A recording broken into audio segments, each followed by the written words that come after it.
Chers amis, bonjour. Nous sommes le vendredi 22 mai 2026. Il est 9 heures. Quelques news de l'actualité de l'Arménie, de l'Artsakh et de la diaspora arménienne. Ce soir, mes amis, donc c'est la dernière fois que je vous présente. Je vous l'ai déjà présenté de nombreuses fois, je le sais, mes amis, mais voilà, c'est ce soir une conférence sur les Arméniens de l'Ardèche et la géostratégie de l'Arménie, de l'histoire, la géographie, tous les éléments. Donc l'histoire des Arméniens de l'Ardèche, ce sera Jean-Luc Huard, l'historien, qui fournira. Et puis moi, je parlerai de l'Arménie, de la situation au Caucase du Sud et des défis actuels, la géostratégie tout simplement, en faisant référence bien sûr au passé, à la littérature, à la richesse du patrimoine arménien. L'Azerbaïdjan se prépare-t-elle à la guerre contre l'Arménie? Point d'interrogation. Des images des mouvements de troupes sont publiées sur les réseaux sociaux. Ces derniers jours, les vidéos circulent sur des réseaux sociaux azerbaïdjanais montrant clairement l'activité militaire de l'Azerbaïdjan tant au niveau des forces terrestres qu'aériennes. Des publications font également état de vols réguliers d'avions cargo israéliens vers l'Azerbaïdjan, laissant supposer que le pays accumule du matériel militaire à la frontière avec le Haut-Karabakh et l'Arménie.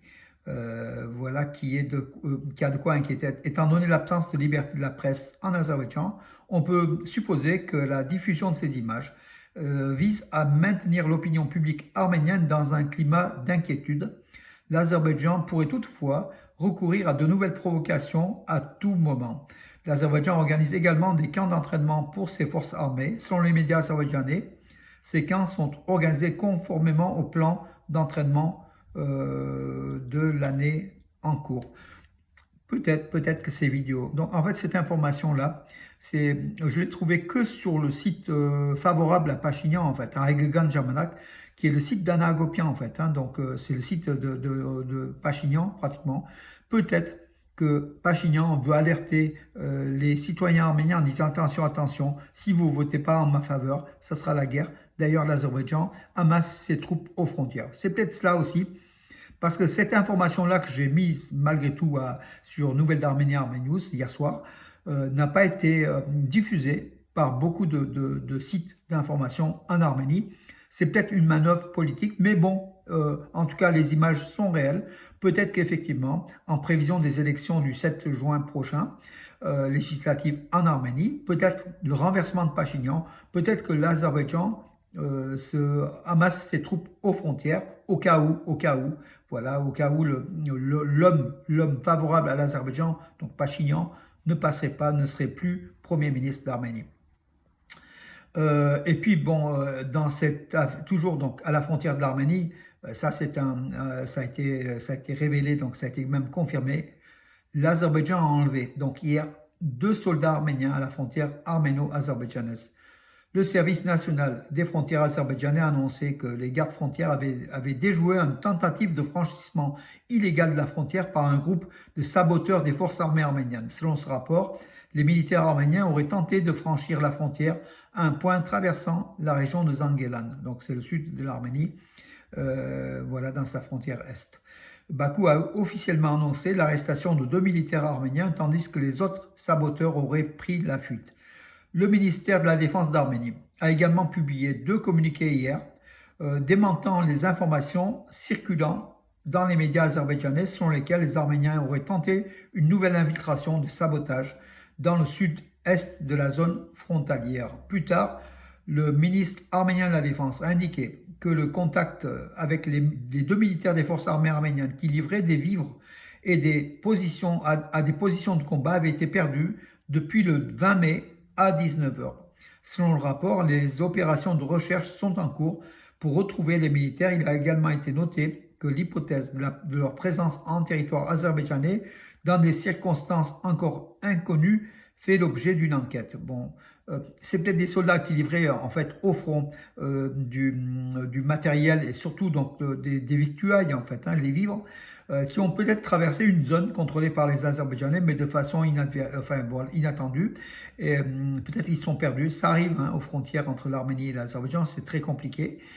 Mais en tout cas, l'Azerbaïdjan parle de saboteurs, comme si ces militaires qui livraient du matériel, comme s'ils étaient là pour s'infiltrer sur le territoire azerbaïdjanais de façon volontaire. En tout cas, moi, je crois plus à la thèse de Yerevan. Ils sont égarés sur une zone contrôlée par les Azerbaïdjanais, tout simplement, hein. On verra ce que Bakou fera de cette affaire. Et en fait, ce que Bakou fera de cette affaire démontrera sa volonté ou pas de faire la paix avec l'Arménie. La chaîne israélienne Cannes présente ses excuses à la télévision publique d'Arménie après l'incident de l'Eurovision où le drapeau représentant l'Azerbaïdjan, représentant l'Arménie, était celui de l'Azerbaïdjan. Voilà, la chaîne israélienne Cannes, c'est une chaîne publique, a présenté ses excuses officielles à la télévision publique d'Arménie sur l'incident survenu lors de la deuxième demi-finale de l'Eurovision 2026, au cours duquel le drapeau azerbaïdjanais avait été affiché par erreur, on espère par erreur, dans le reportage consacré à l'Arménie.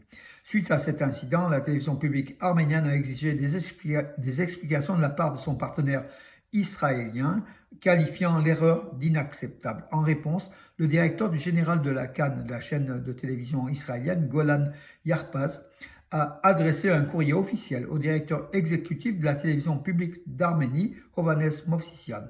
Fournissant des explications nécessaires, le courrier précise qu'une enquête menée par les services d'information de la chaîne a révélé qu'il s'agit d'une simple erreur technique et graphique, sans aucune intention malveillante, on espère. Nous sommes conscients qu'une telle erreur n'aurait pas dû se produire et nous présentons nos sincères excuses pour tout le malentendu qui aurait pu en résulter, indique la lettre.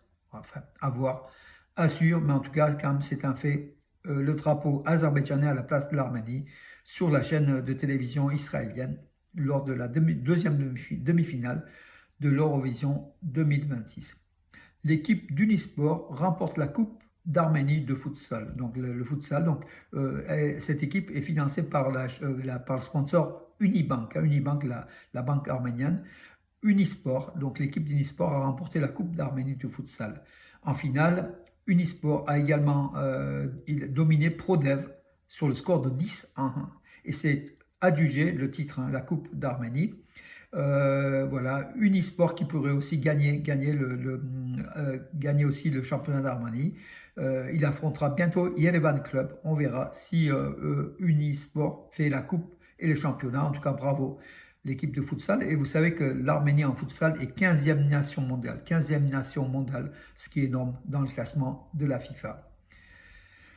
Voilà ces informations. La cérémonie de la relance des travaux de l'école de lutte gréco-romaine du nom d'Arthur Alexanian, champion olympique de Rio 2016, a eu lieu le 21 mai, hier.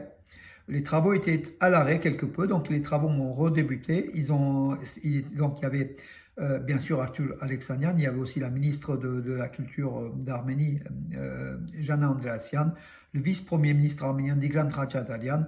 Voilà, les travaux recommencent. C'est un région de Chilak, à Gümri.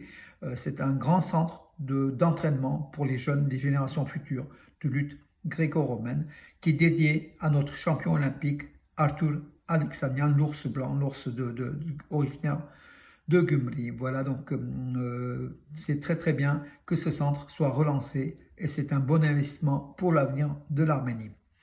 Irakli Khobaridze, c'est le premier ministre de Géorgie qui affirme des agents et leurs commanditaires étrangers tentent de nous monter les uns contre les autres entre la Géorgie et l'Arménie. Ils n'y parviendront pas. Nous apportons un soutien indéfectible à notre pays ami, l'Arménie, et au peuple arménien. Le premier ministre géorgien Irakli Khobaridze a fait cette déclaration en direct sur la chaîne géorgienne Imedi Live. Irakli Khobaridze répondait à une question concernant son impression sur l'attitude de certaines forces à Bruxelles envers la Géorgie et l'Arménie. Donc il a affirmé, le Premier ministre géorgien, quant aux comparaisons avec l'Arménie, c'est un sujet quelque peu délicat pour nous, car nous sommes voisins, nous entretenons des relations très amicales et un partenariat stratégique. Par conséquent, toute comparaison avec l'Arménie est inappropriée. Bien sûr, nous n'entrons pas dans ce débat, ce serait déplacé. Mais d'une manière générale, je tiens à souligner les tentatives que nous observons ici de la part des agents locaux et des soutiens étrangers pour nous comparer d'une manière ou d'une autre à l'Arménie. Ces tentatives sont vouées à l'échec, quel que soit le camp ou l'interlocuteur. Nous soutenons pleinement notre pays ami, l'Arménie et le peuple arménien.